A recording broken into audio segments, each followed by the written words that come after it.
Welcome back. आप देख रहे हैं आज पाकिस्तान। आज का टॉपिक जी बहुत इंटरेस्टिंग है। सबसे पहले तो कड़ी से कड़ी जोड़ते हुए पहले हम क्योंकि बात कर रहे थे सेनेट के इलेक्शंस के हवाले से, इस वक्त किसी भी पॉलिटिशियन या वो शख्स जो सेनेट का इलेक्शन लड़ रहा है उससे आप रश्क नहीं कर सकते, एनवी नहीं कर सकते। ये और बात है कि जब वो जीत जाएंगे और सेनेटर वाली नंबर प्लेट उनके पास होगी तब वो काफ़ी काबिल रश्क हो जाएंगे, लेकिन इस वक्त सूरत हाल काफ़ी गंभीर है। क्या कभी आपने सोचा है कि रश्क का हाल ये है, रश्क की जो बेसिस हैं वो है कंपैरिजन। जब आप अपनी ज़िंदगी को किसी दूसरी की ज़िंदगी से कंपेयर करते हैं और ये सोचते हैं कि मेरे पास क्या है, उसके पास क्या है, इस चीज़ का स्टॉक लेने की कोशिश करते हैं। लेकिन क्या ये इनहेरेंटली नेगेटिव ही है? इसका इम्पैक्ट हमारी मेंटल हेल्थ पे, हमारी बॉडी पे, हमारी पूरी वेलबींग पे क्या पड़ता है? क्या इसको आप पॉजिटिव भी ले सकते हैं? यानी किसी को अगर आप रश कर रहे हैं तो इसका मतलब है इसकी कोई क्वालिटी आपको पसंद है, क्या वो आपका रोल मॉडल बन सकता है? काबिल रश्क जिंदगी हमारे लिए क्या है? अगर इसी चीज़ को हम समझ लें और इसके ऊपर एक इत्तेफा कर लें तो आई थिंक ज़िंदगी की कई उलझनें सुलझ जाएंगी। लेकिन इंसान बेसब्रा है, इंसान की ख्वाहिशात इवॉल्व करती रहती हैं। आज आपके लिए काबिल रश्क बात यह है कि शायद घर आपका अपना हो जाए, एक छत जिसको आप अपना कह सकें। दूसरी तरफ हो सकता है चलो जी छत तो आ गई, लेकिन उस पर शुक्र अदा करने के बजाय अब आपको उससे बड़ा घर चाहिए, उससे ज़्यादा दौलत चाहिए। किसी को औलाद की ख्वाहिश है तो किसी को ख़ास तौर पर औलाद नरीना की ख्वाहिश है। किसी को ऐसा लगता है कि अगर पैसे के बगैर ज़िंदगी तो ज़िंदगी नहीं है। और कुछ ऐसे भी लोग होंगे जिनके पास बहुत दौलत है, अल्लाह ताला ने उनको बहुत नवाजा है, लेकिन दिल का सुकून नहीं है या मोहब्बत नहीं है उनकी ज़िंदगी में। तो रश्क इज़ वेरी सब्जेक्टिव। आज ज़रा इसको एक्सप्लोर करते हैं कि आपके लिए काबिल रश्क क्या है, कौन है और उसको आप काबिल रश्क क्यों समझते हैं। तो इसके लिए जी आप हमें कॉल कर सकते हैं, नंबर आपकी स्क्रीन पर है। आज जो ज़बरदस्त मेहमान मेरे साथ हैं, आइए उनसे आपको इंट्रोड्यूस करते हैं। फर्स्ट एंड फॉरमोस्ट मैं पर्सनली बहुत इंजॉय करती हूँ when she is on my show, because उनसे बहुत कुछ सीखने का मौका मिलता है। ना सिर्फ ये कि सुबह सुबह बहुत सारे हमारे दीनी और शरई रेफरेंसेस भी आ जाते हैं, तारीख के हवाले से बहुत सारी चीज़ें पता चलती हैं, बट मोस्ट इम्पॉर्टेंटली एक ओवर आर्चिंग विजडम है दैट रियली शाइन्स थ्रू, और उसको आप भी बहुत पसंद करते हैं। हमारे साथ मौजूद हैं फरहाना अवैस साहिबा। Thank you so much Farhana आपा फॉर बीइंग हियर। आप ही के साथ तशरीफ रखती हैं, अक्सर हमें जूम पे ज्वाइन करती हैं या क्योंकि कराची इनका कम आना होता है, लेकिन क्योंकि कराची आई हुई थी तो आई थॉट कि we must have her on our show. हमारे साथ मौजूद है माहिर नफ्सियात हैं, क्लिनिकल साइकोलॉजिस्ट हैं Wajiha Zafar. Thank you Wajiha for making time. You're welcome. सबसे पहले अगर नफ्सियाती पहलू से ये वजीहा शुरू किया जाए, जब एक इंसान अपनी जिंदगी को, अपने हालात को दूसरे से कंपेयर कर रहा है तो एनवी का शिकार हो रहा है या हसद का शिकार हो रहा है, उसके अंदर चल क्या रहा है? What's happening chemically, what's happening emotionally? अच्छा, ब्रेन के कुछ एरियाज होते हैं जो जेलसी के फैक्टर को कंट्रोल कर रहे होते हैं। कॉर्टेक्स एरिया बेसिकली इन्वॉल्व होता है। उसमें होता है कि ब्रेन के अंदर ऐसे केमिकल्स रिलीज होना शुरू होते हैं, क्योंकि अक्सर हम ये कहते हैं, लोग ये कहते हैं हम कंट्रोल करना चाह रहे हैं लेकिन कंट्रोल नहीं हो रहा। मैं चाहती नहीं हूँ या मैं चाहता नहीं हूँ, ऐसे मैं अगले का भला ही चाहता हूँ, लेकिन ये फीलिंग कंट्रोल नहीं हो रही। तो ये ब्रेन के अंदर से केमिकल्स रिलीज हो रहे होते हैं जो आपको वो इमोशंस जनरेट कर रहे होते हैं। लेकिन उनके अवेयर हो जाना, और जब हम अवेयर हो जाते हैं तो फिर हम उनको हैंडल अच्छे तरीके से कर लेते हैं। लेकिन हम जब गिव अप कर लें, हेल्पलेस हो जाएं या उसके ऊपर रिएक्शंस अपने स्ट्रॉन्ग कर दें, बिहेवियर्स आउट ऑफ कंट्रोल कर दें, तो वहां से प्रॉब्लम स्टार्ट होती है। अच्छा, इसको अगर थोड़ा सा मजहबी तौर से देखें फरहाना आपा, तो जैसे हमारे अक्सर कहा जाता है किसी को आप रश्क भरी निगाह से अगर देख रहे हैं तो वो नजर बद बन जाती है ना, उसकी नजर लग जाती है। इनका आपस में क्या कनेक्शन है? बिस्मिल्लाहिर्रहमानिर्रहीम। नबी करीम सल्लल्लाहु अलैहि वसल्लम का इरशाद पाक है कि मोमिन रश्क करता है और मुनाफिक हसद करता है। अब रश्क और हसद का फ़र्क ये है कि अगर हम किसी की अच्छाई देखते हैं, कोई भी किसी को अल्लाह ताला ने नेमत दी है, कोई रहमत से उसको नवाजा हुआ है, और हम कहते हैं ये क्यों नवाजा हुआ है, किसी तरह से छिन जाए या ख़त्म हो जाए, तो ये तो हसद है। लेकिन अगर किसी की हम कोई भी अच्छाई देखते हैं, कोई खूबी देखते हैं, कोई नेमत और रहमत देखते हैं जिससे अल्लाह ताला ने उसे नवाजा हुआ है, और हम कहते हैं माशाल्लाह ये तो बहुत अच्छा है, अल्लाह करे ये इसके साथ रहे और अल्लाह पाक मुझे भी अता करे, मुझे भी तौफीक दे, हाँ अल्लाह ताला मुझे भी ये नेमत या रहमत अता करे या ये खूबी अता करे, तो ये रश्क है। और नबी करीम सल्लल्लाहु अलैहि वसल्लम का इरशाद पाक है कि दो लोगों से तो ख़ास तौर से रश्क जो है वो जायज़ है। और वो दो कौन से लोग हैं? एक तो वो जिससे अल्लाह ताला ने कुरान का इल्म अता किया और वो उससे फ़ायदा उठाता है, यानी अपनी ज़ात के लिए भी, और वो दूसरों को फ़ायदा पहुंचा रहा है, तो उस पर रश्क करना जायज़ है। और एक वो शख्स जिसको अल्लाह ताला ने बहुत दौलत अता की और वो उससे दूसरों को फ़ायदा पहुंचा रहा है, यानी फ़लाह के काम कर रहा है, तो उनसे रश्क करना जायज़ है। यानी इतना ज़्यादा इस बारे में बयान किया गया कि आप इस तरह के लोगों से रश करें और अपने लिए भी उस तरह की अच्छाई और खूबी और नेकी की तमन्ना करें तो अल्लाह ताला उसको पसंद करते हैं। राना पर इससे मुझे एक वाक़या याद आ रहा है, जैसे हम अक्सर इस्लामियात और हमारी दीनियात की किताबों में पढ़ते थे कि ग़ज़वा बदर से पहले हुज़ूर अकरम सल्लल्लाहु अलैहि वसल्लम ने असहाबा इकराम से कहा कि वो आएँ और मदद करें इसके लिए, तैयारी करने के लिए, माली मदद या दूसरा। तो लोग हमेशा कहते हैं कि हुज़ूर अकरम सल्लल्लाहु अलैहि वसल्लम की क़ुर्बत, उनके उन्स के लिए तमाम सहाबा इकराम आगे बढ़ते थे, लेकिन खुसूसन हमने देखा कि हज़रत उमर फ़ारूक और हज़रत अबू बकर सिद्दीक़ और हज़रत उमर फ़ारूक उनसे रश किया करते थे। तो उन्होंने सोचा कि इस ग़ज़वा से पहले मैं अपने घर का आधो आध सामान लेके आ जाऊं, और जब हज़रत अबू बकर सिद्दीक़ की तरफ देखा तो उन्होंने तो घर की एक एक शय, यहाँ तक के दीवारों पे भी हाथ लगा के देखा कि कहीं कोई कील भी ना बच गई हो। तो ये इसके अंदर तो हमें एक पॉजिटिव पहलू मिलता है, लेकिन कई दफा लोग रश्क में, इस कंपटीशन में इतना आगे बढ़ जाएं कि बस वो जो गोल है उसको पीछे रख दे, बस दूसरे से ही मुकाबलेबाजी करते रहें। इसको कैसे कंट्रोल में लाया जाए? जो आपने वाकया बयान किया ना, उस पर मुझे एक जुमला याद आ रहा है कि हज़रत उमर फारूक रज़ी अल्लाह ताला अन्हु से जब पूछा गया इस वाकये के बाद, तो उन्होंने कहा कि मैं तो अपने आप को भी बहुत अब आगे समझ रहा था कि मैं इस दफ़ा लीड कर जाऊंगा, लेकिन जब मैं अपना सामान लेकर रसूल पाक सल्लल्लाहु अलैहि वसल्लम के पास गया तो आपने फरमाया कि क्या लाए हो, और जब हज़रत अबू बकर सिद्दीक़ रज़ी अल्लाह ताला अन्हु हाजिर हुए और सामान पेश किया तो आपने फरमाया कि क्या छोड़कर आए हो। तो आप कहते हैं मुझे उस वक्त भी रश्क आया कि जब उन्होंने कहा कि मैं अल्लाह और उसके हबीब का नाम छोड़कर आया हूँ अपने घर में, यानी इस कदर उन्हें यकीन था कि मैं अल्लाह और रसूल का नाम जहाँ छोड़कर आ रहा हूँ अपने दरो दीवार में, तो वही मेरे लिए काफी है। तो वो कहते हैं कि रश्क तो मुझे उस वक्त भी आया, लेकिन आपने जो कहा कि लोग जो हैं वो इस हद तक आगे बढ़ जाते हैं कि फिर वो बोस और कीना बन जाता है, सिर्फ मुकाबला ही रह जाता है, और मुकाबला जो है ना फिर ये खतरनाक हो जाता है। फिर वो इस हद तक आगे बढ़ जाते हैं कि किस तरह से जादू करके किसी को नुकसान पहुंचा दें, किसी की अच्छी तालीम याफ्ता जिंदगी के बाद अच्छी जॉब है वो खत्म कर दें, किसी की तैयार फसलें खड़ी हैं वो बर्बाद कर दें, कोई बहुत खूबसूरत नजर आ रहा है तो खूबसूरत को नजर आ रहा है कुछ ऐसा कर दें कि उसकी खूबसूरती खत्म हो जाए, कोई अपने घर में बहुत खुशहाल है तो खवातीन में अक्सर जेलसी का अंसर पाया जाता है और फिर वो उसके लिए बहुत सारी चीजें गलत कर रही होती हैं। अच्छा, ये आपने बड़ी वैसे इंटरेस्टिंग बात की है फरहाना भाई। कॉलर भी हमारे साथ, उनसे बात करते हैं, फिर ये पूछेंगे कि वाकई ये खासा क्यों हमने बना लिया कि खवातीन क्या वाकई हसद और जलन ज्यादा करती हैं, या मर्दों में ये कम होता है, या मर्द उसको कंट्रोल करने की सलाहियत बेहतर रखते हैं? इस पे बात करते हैं, पहले जरा कॉलर की बात सुन लें। हेलो, अस्सलाम वालेकुम। वालेकुम अस्सलाम। मैम इम्तियाज करो कराची से। जी इम्तियाज साहब, क्या कहेंगे?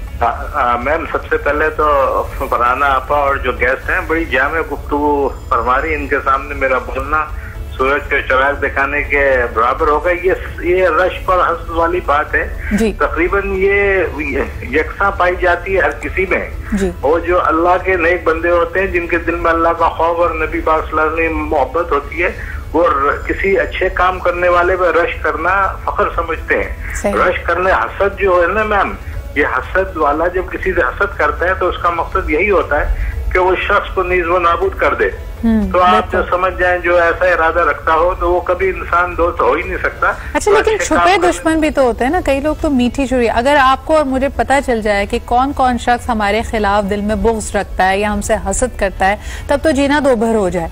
कई लोग तो बड़े मीठे बन के आपके सामने आते हैं, लेकिन दिल ही दिल में आपसे रश कर रहे हैं, हसद कर रहे हैं, जलन हो रही है उनको। ये तो बहुत कॉम्प्लिकेटेड मसला है, लेकिन ऐसा होता नहीं है, पता लग जाता। कहते हैं ना, सच को आँच नहीं। अच्छा जी, कभी छुपता नहीं है। जो बहुत शुक्रिया कॉल करने के लिए। एक छोटे से ब्रेक की तरफ जाते हैं। कई अहम सवालात हैं कि मर्दों और खवातीन का इस हवाले से क्या डिफरेंस है, क्या खवातीन वाकई ज्यादा जेलस होती हैं। और दूसरा, जो बड़ी अच्छी बात वजिया ने की थी कि कई लोग कहते हैं कि हम काबू पाना चाहते हैं, हमारे कंट्रोल में नहीं है, तो क्या किया जाए कि ये जो हमारे इमोशंस हैं जो हमें भी तकलीफ दे रहे हैं, दूसरे के लिए भी नुकसान का बायस बन सकते हैं, उसको कंट्रोल कैसे किया जाए? एक छोटे से ब्रेक के बाद।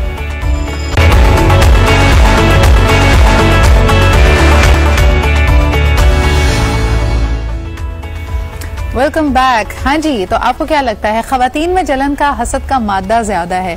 खवातीन का, या बल्कि खवातीन नहीं, खाली दिमाग को कहना चाहिए कि शैतान का कारखाना होता है। तो अब आप खाली बैठे होंगे तो यही करेंगे ना, अच्छा उसने कौन से कपड़े पहने हैं, उसकी गाड़ी कौन सी है, उसमें और मुझ में फ़र्क क्या है। लेकिन ये देखना भी ज़रूरी है कि हमारा जहन ट्रेंड है टू लुक फॉर नेगेटिविटी।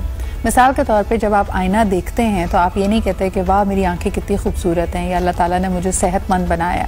आप ढूंढते हैं वो एक चीज़ जिसमें आपने नुक्स निकालना है। कभी आप कहेंगे मेरी स्किन ख़राब है, मेरे बाल ख़राब हैं। तो जब जहन इतना ट्रेंड है इस नेगेटिविटी को देखने के लिए तो दुनिया को आप उसी नज़र से देखते हैं। क्या कहेंगी वजिया, ख़वातीन में ये मादा ज़्यादा है वाकई या मर्द भी उतने ही गिल्टी हैं? दैट्स ट्रू, फीमेल में ज़्यादा होता है। और दूसरा ये कि एनवायरनमेंट भी बहुत मैटर कर रहा होता है और पर्सनालिटी भी बहुत मैटर कर रही होती है। मैं ये नहीं कहूँगी कि मेल्स में होता ही नहीं है, डेफिनेटली होता है, लेकिन कंपैरेटिवली फील में इमोशंस अगर देखें डिस्बैलेंसेस ज़्यादा होते हैं। उसकी एक तो जेनेटिकल फैक्टर भी है, बाय नेचर भी है, और दूसरा ये कि फीमेल का अगर हम एनवायरनमेंट कंपेयर करें मेल के एनवायरनमेंट से तो वो घर का जो एनवायरनमेंट है वो ज़्यादातर जेलसी फैक्टर पे चल रहा होता है। If you take it back to childhood, क्योंकि अभी हम ऑफलाइन भी चाइल्डहुड पे बात करते थे वजिया, तो बच्चियों को बचपन से कंपेयर किया जाता है। बच्चे को तो राज दुलारा बना देते हैं ना लड़के को कि तुमसे बेहतर तो कोई है ही नहीं, तुम्हें तो किसी कंपैरिजन की जरूरत नहीं है। लड़कियों को उमूर खानादारी पे, शक्ल पे, फर्माबरदारी पे, हर चीज पे कंपेयर करते हैं। वो देखो वो मेरी ज्यादा अच्छी बेटी है। ऐसा ही है, ये कंपैरिजन एक तो होता है ना, जैसे बच्चों के साथ है, मेल के साथ है तो उसे स्टडीज में, फीमेल के साथ है तो वो हर पॉइंट पे हो रहा है। उसमें क्या होता है कि वो माइंडसेट डेवलप हो जाता है, फिर जब वो बड़ी होती है उनके लिए नॉर्मल माइंडसेट होता है। तो वो जो कंट्रोल वाली बात हम स्टार्ट में कर रहे थे, वो चीज फिर नेचर का हिस्सा बन जाती है। उस पर फिर बहुत आपको काम करना पड़ता है उसको खत्म करने के लिए।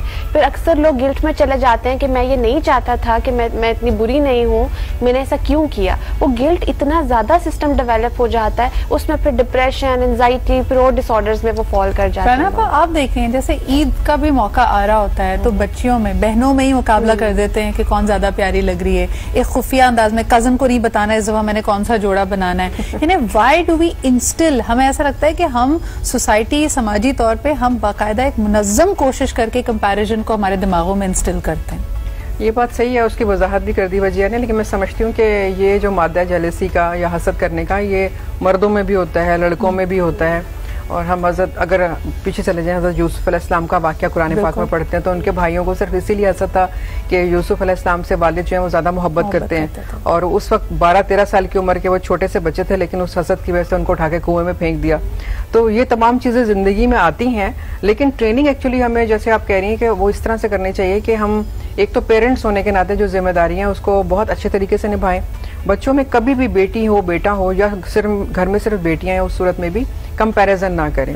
हर बच्चे की शख्सियत जो एक मुकम्मल शख्सियत होती है और उसमें कुछ खूबियां अल्लाह की तरफ से अता की भी होती हैं, उनको पॉलिश करना वालिदैन का काम होता है। तो वो बेटी और बेटी को अगर बराबर से लेके चलें तो वो वही उसके लिए बेहतर है। और फिर ये जो चीज़ है ना, हसद या जो हम रश की बात कर रहे हैं, ये इतनी इंपॉर्टेंट है कि ये आपकी जन्नत और दोज़ख के फैसले करवा देती है। उससे मुझे एक वाकया याद आ रहा था, मैं शेयर करना चाहूंगी कि नबी करीम सल्लल्लाहु अलैहि वसल्लम अपने सहाबा किराम के साथ बैठे हुए हैं और ये हजरत अब्दुल्ला बिन अमर रज़ी अल्लाह ताला अन्हु से रिवायत मिलती है। तो आप कहते हैं कि आप सल्लल्लाहु अलैहि वसल्लम ने फरमाया कि अभी एक शख्स दाखिल होगा जो जन्नती है। तो आपने देखा थोड़ी देर बाद एक साहब आए और उनके दाढ़ी से जो है वो पानी टपक रहा है, वुजू करके एंटर हुए हैं, एक हाथ में चप्पल पकड़ी हुई है कि उसको कहीं मैं रख दूं और नमाज में शरीक हो जाऊं, अजान का वक्त हो रहा है। और वो आके आराम से बैठ के सबने उनको देखा और सब रश्क से देखते रहे। दूसरे दिन फिर रसूल पाक सल्लल्लाहु अलैहि वसल्लम ने यही अल्फाज फरमाए कि अभी एक शख्स दाखिल होगा जो जन्नती है। जब 3 दिन तक ये अल्फाज उनके लिए फरमाए गए तो हज़रत अब्दुल्ला कहते हैं मुझे तो अंदर से एक फीलिंग आने लगी कि ये क्या ऐसा काम करते हैं जिसकी वजह से नबी करीम ने ये फरमाया, तो मुझे तो वो फॉलो करना चाहिए चीज़। तो फिर आपने 3 दिन के बाद उनसे कहा कि आप मुझे अपने साथ रहने की इजाज़त देंगे 1-2 रात के लिए। उन्होंने अपना कोई एक्सक्यूज़ बता के उनसे इजाज़त चाहिए तो उन्होंने कहा जी बिल्कुल रह जाइए।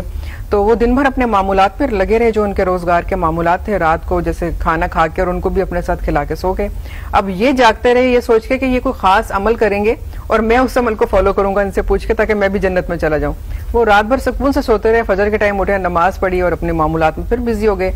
और 3 दिन और 3 रात वो यही करते रहे। तो उन्होंने चौथे दिन सुबह पूछा कि जी मैं आपके साथ सिर्फ इसलिए रुका था कि रसूल पाक ने आपके बारे में ये फरमाया था, लेकिन मुझे ऐसा कोई एक्स्ट्रा ऑर्डिनरी काम नहीं नजर आया तो कि जिसको मैं कहूँ और पूछूं आपसे कि ऐसा क्या अमल है जो आपको जन्नत की तरफ लेके जा रहा है। तो वो मुस्कुराए, कहने लगे कि जो अमल मुझे जन्नत की तरफ लेके जा रहा है वो नजर नहीं आता, लेकिन मैं आपको बता देता हूँ। तो उन्होंने अपने दिल की तरफ इशारा करके कहा कि ये जो दिल है ना, ये हसद और बुग़्ज़ से पाक है।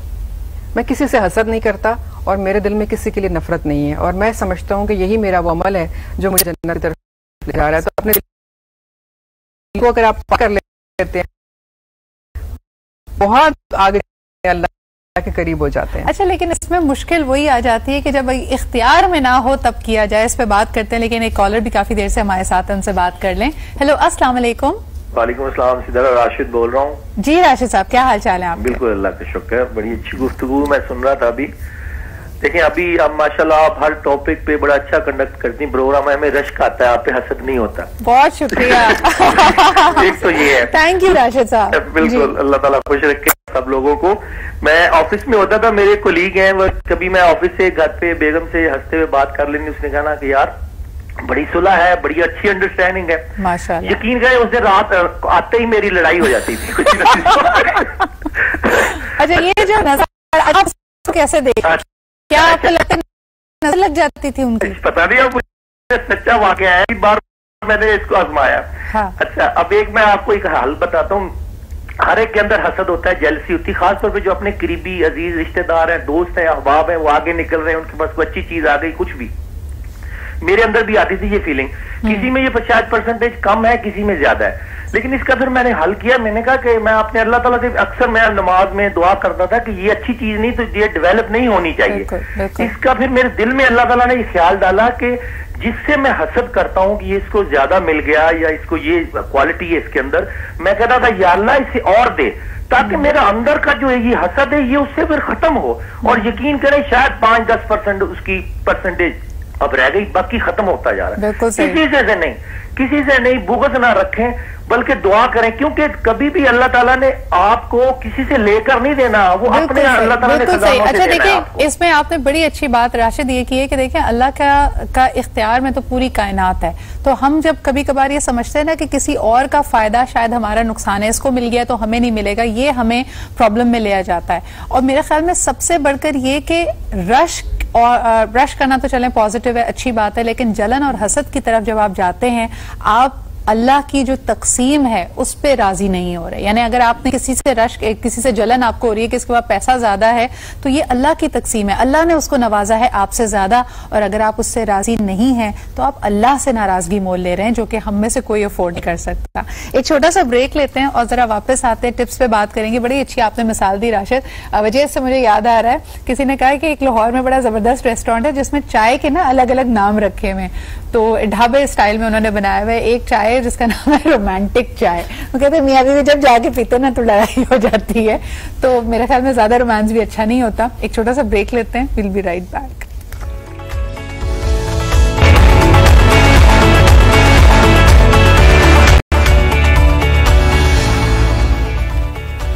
Welcome back. अगर आपके दिल में हसद या रश्क मौजूद है और आप उस पर कंट्रोल नहीं कर पा रहे तो क्या करें? एक कॉलर हमारे साथ हैं, पहले उनसे बात करते हैं। हेलो, अस्सलाम वालेकुम। हेलो अस्सलाम वालेकुम। वालेकुम अस्सलाम। सिद्रा, कैसी हैं आप? मैं बिल्कुल ठीक ठाक, आप कैसी हैं? अल्हम्दुलिल्लाह, मैं भी बिल्कुल ठीक हूँ। मैं कराची से बात कर रही हूँ। जी जी, फरमाइए। मुझे बात कुछ यूँ करनी थी कि रश्क और हसद के दरमियान कुछ ज्यादा फर्क नहीं होता। हाँ। बस सिर्फ एक मौजू की बात होती है। जब हम रश्क करते हैं तो हम कहते हैं अल्लाह करीम देने वाली जात तेरी है, तूने उसे भी अता फरमाया, हमें भी देना। बिल्कुल। तो जब हसद होता है तो हम कहते हैं आए हाय इसके पास क्यों है, अल्लाह पास तूने मुझे क्यों नहीं ऐसा अता किया। तो हम अगर ये समझ लें ना, देने वाला सिर्फ रब्बे कदीर है, और अगर उसको दिया है तो हमें भी दे सकता है, तो इट डजंट मैटर। मतलब वो ज्यादा बेहतर जानता है किसके लिए क्या अच्छा है। अच्छा, मुझे बताएं कि अगर आप कभी किसी से रश्क करते हो किसी पे किसी भी चीज खूबी की वजह से कि भाई ये फलाना शख्स बहुत खूबसूरत है या बहुत खुशकिस्मत है, और सडनली आपको पता चले कि उससे उसकी खूबसूरती छिन गई है, या जिस चीज पे आप रश्क कर रहे थे वो खूबी अब उसमें नहीं रही है, तो अफसोस होता है दिल में? कभी ये एहसास है, नदामत होता है कि शायद हमारे रश्क करने की वजह से उस शख्स को नजर लग गई? बिल्कुल बिल्कुल, दिमाग में जो पहली बात आती है वो यही आती है ना, कि यार ना मैंने कहा था ऐसा, तो देख इससे ये छिन गया। तो प्लीज आपको पता है मेरी एक जानने वाली, वो जब भी मेरा कोई ड्रेस देखे ना तो वो यूँ कहती थी यार तूने क्या खूबसूरत ड्रेस पहना है, और मेरा वो ड्रेस फट जाए तो मैंने उसको कहा यार तू जब मुझे देखा करे ना तो कहा कर माशाल्लाह तेरा ड्रेस बहुत खूबसूरत है। बिल्कुल सही कह रही हैं। हम ये सब चीजें सीख जाएंगे ना कि हमें अपनी तरबियत करनी है, थोड़ी सी तरबियत हम अपनी खुद ही कर लें तो बहुत अच्छा हो जाएगा। Thank you so much, thank you so much for that wonderful call. आपने बड़ी अच्छी बात की। अच्छा, मुझे रश्क की ना सबसे मजेदार बात ये लगती है कि दुनिया में हर शख्स पे कोई ना कोई रश्क कर रहा है। अगर आप सिर्फ इस चीज को इंटरनलाइज कर लें और सोचें इस बारे में कि मैं जो अपनी बहुत ज्यादा प्रॉब्लम्स में घिरी हुई हूँ और मुझे लगता है कि मेरी जिंदगी में एक मसला है, 2 मसले, 3 मसले, कोई ना कोई कहीं ना कहीं बैठा आपकी जिंदगी पे रश कर रहा है। इसका मतलब है कि अल्लाह ताला ने आपको उन नेमतों से नवाजा हुआ है जिसके लिए वक्ती तौर पे शायद आप नाबीना हो गए और आपको दिखाई नहीं दे रही हैं। क्या कहेंगी फरहाना आपा? अच्छी बात की तुमने। मुझे एक बड़ी अच्छी लगती है बात, मैं हजरत हसन बसरी रहमतुल्लाह अलैह के हवाले से पढ़ रही थी कि जब उन्हें पता चलता कि उनके बारे में कोई बुराई कर रहा था, कोई गीबत कर रहा था या उनको बुरा भला कह रहा था, तो वो उसको जाके तोहफा दे देते थे।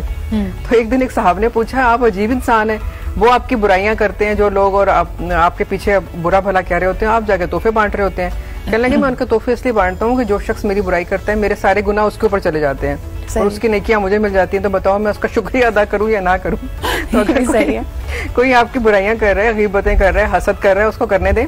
आपको जो कुरान ने बताया ना, वमिन शर्रे हासिदिन इज़ा हसद, कि आप अपने आप को अल्लाह की पनाह में ले लें। लेकिन मैं आपको बताऊं फरहाना पर, जब भी मैं ये आयत करीमा इसकी बात की जाती है ना कि मिन शर्रे हासिदिन इज़ा हसद, इसमें खूबसूरत बात यह है कि आपको विक्टिम नहीं बनाया गया। आपको ये नहीं कहा गया कि जब लोग आपसे हसद करें, हसद करने वाले के शर से, और ये आप खुद भी हो सकते हैं, आपके अंदर भी हसद का मादा मौजूद है। परवरदिगार जो है हसद करने वालों के हसद से, उसके शर से बचाए और मुझे भी हसद से बचाए, क्योंकि मैं भी तो तकलीफ में हूं। जैसे अब हम लोग अभी प्रोग्राम के बीच में भी वक्फे में बात कर रहे थे कि हम लोग जब किसी के अच्छाई या खूबी देखते हैं तो हम हाय करके बोलते हैं ना, हाय तुम कितनी अच्छी लग रही हो, हाय फलाना।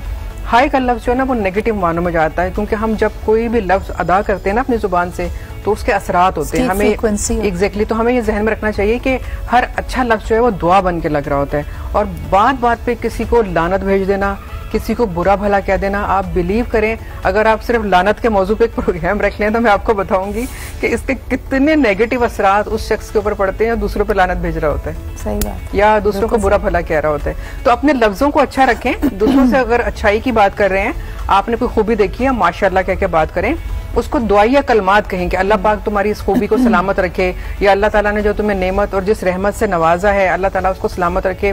हज़रत जिब्राइल अलैहिस्सलाम एक दुआ किया करते थे कि परवरदिगार तूने मुझे जिन नेमतों और जिन रहमतों से नवाजा है उनको कायम और दायम रख और मुझसे वापस ना लेना। हमें ये दुआएं मांगनी चाहिए, औरों के लिए भी और अपने लिए भी। वजह क्या कहेंगी जो हम शुरू में बात कर रहे थे, कंट्रोल अगर ना हो। आपने कहा कि ये बहुत ही अर्ली एज में आपका एक माइंडसेट, एक पर्सनालिटी डेवलप हो गई है माफ कीजिएगा।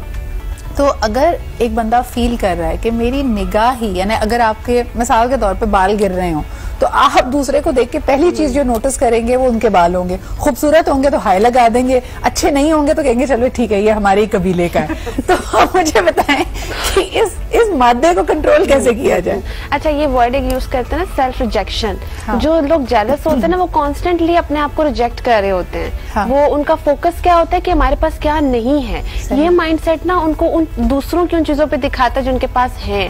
तो उससे क्या होता है कि वो कॉन्स्टेंटली एक पेन में रहते हैं। और जब वो फ्रीक्वेंसी अगर देखते हैं वो बढ़ जाती है, जब वो देखते हैं कि अगले के पास जरूरत से ज्यादा है और उनके पास। अच्छा, अगर कोई वालिदैन नोटिस करे कि उनके बच्चों में ये आंसर आ रहा है तो क्या करें? उसमें उस चीज के ऊपर ना उसको डिफाइन करते हैं, उस चीज को एक्सप्लेन करते हैं, रादर देन कि हम बच्चे को मना कर देते हैं कि नहीं नहीं ये गलत है, इस पे बात नहीं करनी। क्यों गलत है, किस लिए गलत है, ये एक्सप्लेन करना बहुत जरूरी है। और दूसरा ये कि हम ये डेफिनेशन जो है ना बचपन में जितना अच्छा इंस्टॉल करते हैं वो उतनी ही अच्छी पर्सनालिटी बड़े होके बनती है। लेकिन हम क्या करते हैं बचपन से। अच्छा, एक और पॉइंट भी मैं ऐड करना चाहूंगी कि अक्सर लोग ये भी कहते हैं कि अगर हमने कह दिया ना कि हमारे पास ये भी है, ये भी है, ये भी है, तो कहीं गुरूर ना हो जाए। हाँ। मगरूर ना हो जाए, हमारे अंदर गुरूर ना आ जाए, तो वो अपनी ब्लेसिंग्स को काउंट ही नहीं करते हैं। अच्छा, वैसे एक बात बताएं कि अपनी चीजों पर रश आ सकता है, यानी अगर लोग कहते हैं ना कि एक बहुत बड़ा स्ट्रगल का पीरियड आपने गुजारा हो और बड़ी मुश्किल जिंदगी थी, बहुत मसाइल आपने देखे और फाइनली जब आपका एक गुड फेज शुरू हुआ तो उस वक्त भी लोग इस खौफ में होते हैं कि हमसे छिन ना जाए। जैसे अभी फरहाना अभी कह रही थी कि इन अपनी चीजों का शुक्र अदा करते हुए भी लेकिन एक अनजाना सा खौफ कि मुझे अपनी नजर ना लग जाए, इसको हम कैसे देखेंगे? अच्छा देखिए, जो चीज आपसे छीननी है ना वो किसी भी सूरत आपसे छिन जाएगी। हमारा फेथ बहुत मैटर कर रहा होता है। हमारा फेथ जो है ना फियर पे बेस हम बोल कर देते हैं, हर चीज में इतना डर डाल देते हैं कि वो डर की मिकदार हमें चीज को एंजॉय नहीं करने देती, हमें प्रेजेंट में नहीं रहने देती, हम मुसलसल कल या मुस्तकबिल में रहते हैं। वो डर हमें निकालना बहुत जरूरी है। एक पॉइंट मैं ये भी कहती हूँ कि मैंने जो अपने ऊपर अप्लाई किया है कि जो चीज अभी है उसको एंजॉय करना, नहीं होगी तो देखा जाएगा। अच्छा, स्पाउसेस के बारे में क्या करें? क्लोजेस्ट जो पर्सन आपके साथ, आप जाहिर सी बात है आपका लाइफ पार्टनर है और उसका सोचने और देखने का नजरिया आप पे बहुत असरअंदाज होता है। फरहाना आपा, अगर मियाँ या बीवी नोटिस करे कि मेरे लाइफ पार्टनर में ये कंपैरिजन की, रश की, हसद की आदत बहुत ज्यादा है, तो किस तरह हेल्प कर सकते हैं अपने लाइफ पार्टनर को? देखिए, अपने रवैयों में ऐसी चीजें लेकर आए, जैसे अगर क्लोज रिश्तों में ना आप डायरेक्ट नहीं कह सकते कि ये तुम्हारी चीज अच्छी नहीं है, या बहुत कम ऐसे लोग होते हैं जो उस चीज को एक्सेप्ट करते हैं। ज्यादातर अगर आप बीवी खासतौर से अगर शोहर से कहे तो वो ये समझता है कि ये मुझसे ज्यादा लाइक बनने की कोशिश कर रही है और या मुझ पर डोमिनेट करने की कोशिश कर रही है। तो उसका तरीका ये होना चाहिए कि आप अपने रवैये को ऐसा कर दें जो उसके सामने मिसाल बन जाए और वो उसको रियलाइज इस तरह से करे कि आपके अच्छाई को देख के महसूस कर ले कि हाँ, मैंने यहाँ पे गलती की थी। जैसे एक मिसाल है कि जब बच्चों ने, नबी करीम सल्लल्लाहु अलैहि वसल्लम के जमाने का वाकया कि बच्चों ने एक बड़े साहब को देखा वुजू गलत कर रहे थे, तो उन्होंने कहा कि हम वुजू करते हैं, आप हमें बताइएगा कि क्या हम सही कर रहे हैं। उन्होंने जब वुजू किया तो उनको पता चल गया कि मैंने गलती कहाँ पे की है। तो ये वो मिसाल है जो हमें बताती है कि हमें अपने रवैयों को अगर अच्छा रखना है और मुसलसल हम अच्छे काम करते रहें तो हमारे साथ जो नेगेटिव पर्सन है उसमें पॉजिटिविटी आती है। लेकिन फरहाना आपा, इसमें चॉइसेस भी बड़ी इंपॉर्टेंट होती हैं और इस बात पे शायद हम प्रोग्राम का इख्तिताम करना चाहेंगे कि चलें, जो आपके क्लोज रिश्ते हैं, आपके बहन भाई हैं, आपकी औलाद है या आपका लाइफ पार्टनर है, तो you have to somehow be their pillar, आपने उनको लीन करने का सहारा देना है। लेकिन सोहबत, कई दफा लोग बड़े अच्छे होते हैं और ये समझते हैं कि अगर मैं ऐसे लोगों की जो बुक्स रखते हैं, जो बाहर वक्त गॉसिप कर रहे होते हैं, कंपेयर कर रहे होते हैं, उनकी कंपनी में भी रहूं ना तो मुझे कोई फर्क नहीं पड़ेगा। लेकिन वो जैसे कहते हैं ना कि कतरा कतरा भी पानी सुराख में कर देता है पत्थर के अंदर, तो आपके साथ भी वही होता है। तो उस वक्त अपने आप को अलग कर लेना ज्यादा बेहतर नहीं अगर एक नेगेटिव कंपनी में आप ज्यादा हैं? देखिए, वैसे तो यही कहते हैं ना कि man is known by his company he keeps. Absolutely. आप पहचाने तो जाते हैं, लेकिन अगर आपकी मजबूरी हो, जैसे कि हमने कहा कि लाइफ पार्टनर है और वो नेगेटिव सोचता है, आपके बहन भाइयों में से कोई ऐसा है कि नेगेटिव सोचता है, तो आप उसे नहीं छोड़ सकते ना। बिल्कुल। तो आपने मुसलसल अच्छे काम करने हैं और उसको ये बताना है कि ये एक चीज ऐसे ही बेहतर है, इसमें फलाह है। दूसरी चीज ये कि आपने उसके लिए दुआ करते रहना है। बिल्कुल, दुआ बहुत ज्यादा मैटर करती है। बिल्कुल, और लोगों को बेनिफिट ऑफ डाउट दें। मुझे तो सबसे अच्छी चीज जो आज की बेहतरीन एडवाइस आज का मेरा